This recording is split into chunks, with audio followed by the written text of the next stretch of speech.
Hi there, I'm Peter Millard, and in the 10-minute workshop this week we're making a couple of small side tables which are depressingly similar to a couple of bedside tables that I made recently.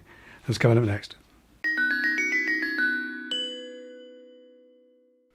So yeah, if you follow me on Instagram or listen to the podcast, you'll have heard about these never-ending saga of these bedside tables. I've only just got rid of them. They ended with a bit of a damp squib, really, nothing dramatic or overly interesting. And I've got another couple of similar tables in the same sort of style. In fact, unfortunately, not quite the same, slightly different. So although I sort of mentally prepared myself to be making them one way, it turns out they need to be made another. And it's become a bit more involved and a bit more convoluted. Mostly of my own doing, because I don't entirely think it through. In fact, let me show you what I'm doing, and we'll take it from there. Ooh. So yes, the bedside tables sort of came and went without too many problems in the end. Turns out the painters were going to fit the feet, so anyway, enough of that story.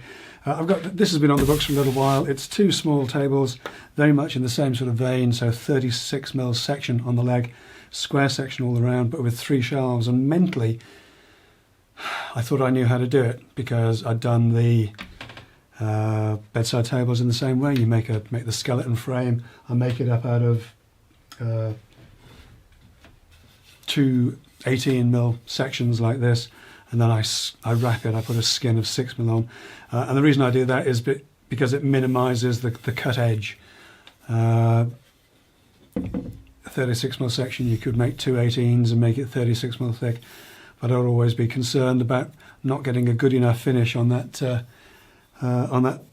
cut edge, especially with a join in it. So I tend to do it this way. I've never tried it, to be honest. I've got a couple of bits spare. I'll prep these like they were for spraying, and I'll try spraying them and see how it looks. And the other thing I could do, of course, is just order up some 36mm MDF and do it that way, or use actual wood. Nah, never. Anyway, mentally I was fine with it, and then I suddenly realised that one of the problems I've got with the bedside tables, because they were effectively a cube, slightly taller cube, with a big drawer box at the top. I could make that, and then had a lower shelf about 150mm up from the base of the leg, so 4 legs in the corners. I could put a bar in to connect the legs, a batten, and then skin in 6mm MDF top and bottom around those bars to make the shelf. And that all worked fine. Of course, with this one, I was thinking I'd be able to do the same thing. But because it's got 3 shelves in it, there isn't enough space between them diagonally to get the top and bottom shelves in. So what I'm going to have to do is, if you imagine that's the end, I'm going to make up 2 sort of little end sections like this, then make the shelves up with the front and rear battens in, and then join them all together. And that's just become a little bit more convoluted. Just the way some of the joins work out, all these dominoes. I've got a Lamello Zeta, sort of keen to use it on a job, but this is all much too fine jointing, much too fiddly. And sometimes I wonder if you try and do these things too well. I'm sure go back 15 years or even 10, if somebody asked me to make this, I would have just screwed it together with lots of glue, filled the gaps and painted it, whereas now I'm trying to do it properly. I don't know. Anyway, we're at the stage where all the components are pretty much done.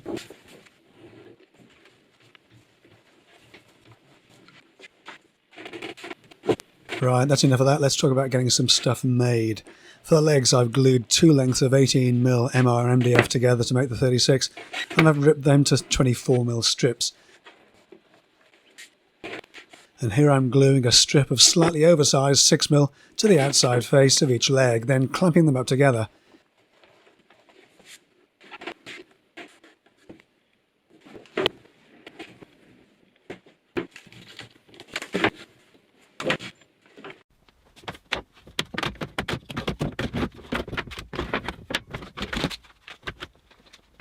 Once set, they're unclamped and the edges trimmed with this experimental lashed together trimming jig, which I'll talk about later, and naturally, as you correctly surmised, the guards were removed for filming.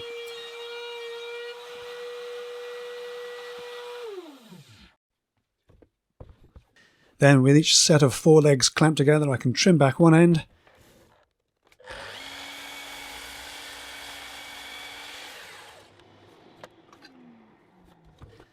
Then mark the other end with a rod or story stick and cut them all to size in one hit.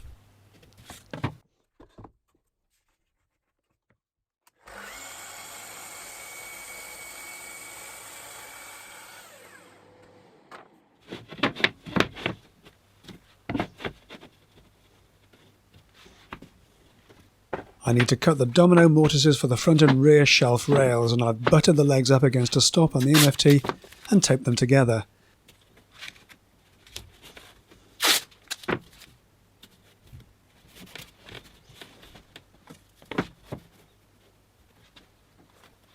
Then mark the positions off the rod and square them across.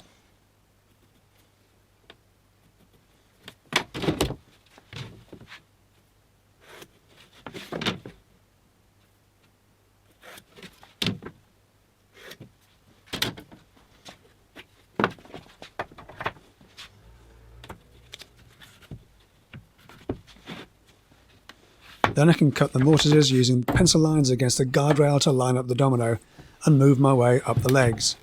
And yes, I've completely forgotten that I'd marked the baseline of the domino machine, not the centre line of the domino mortises, so we'll come back to these later on and do them again.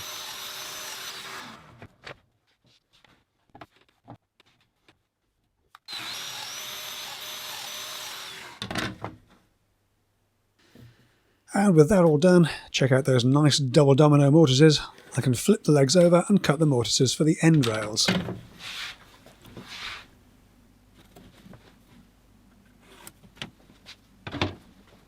One other little thing I've got to do with these is shape the feet as well. At least on these ones I can do it before I actually get the damn thing built. So I've got to get the legs done in order to be able to get the feet on the bandsaw to get a shape on those. They work out quite nicely. They're quite slightly more elegant feet on these. But of course, you know, I've got to get those done and the sides all trimmed back before I can get it on the bandsaw, because it's against a stop. So these have to be, you know, trimmed back and nice and true. Otherwise, if it's not trimmed flush, if you put it up against the fence, it's going to throw it off. So, you know, all these things to think about. But that's where we are at the moment. So in order to get those inner skins in the right place, I've marked up a section of shelf rail, making sure it's located in the right domino hole. I can glue and tape up a piece of 6mm on the inside of the bottom of each leg.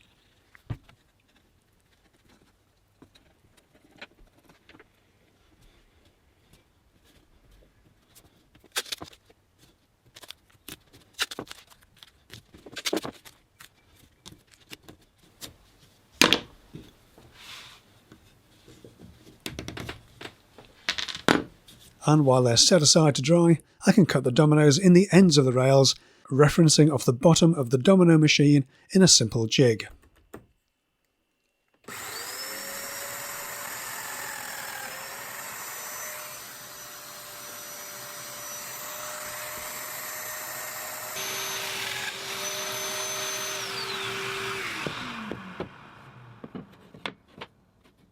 I've got all the dominoes in, I've got all the positions marked out, I've got the 3 side rails all measured and cut for each of the leg sets. There's 6 per table and 2 tables, there's a dozen of those.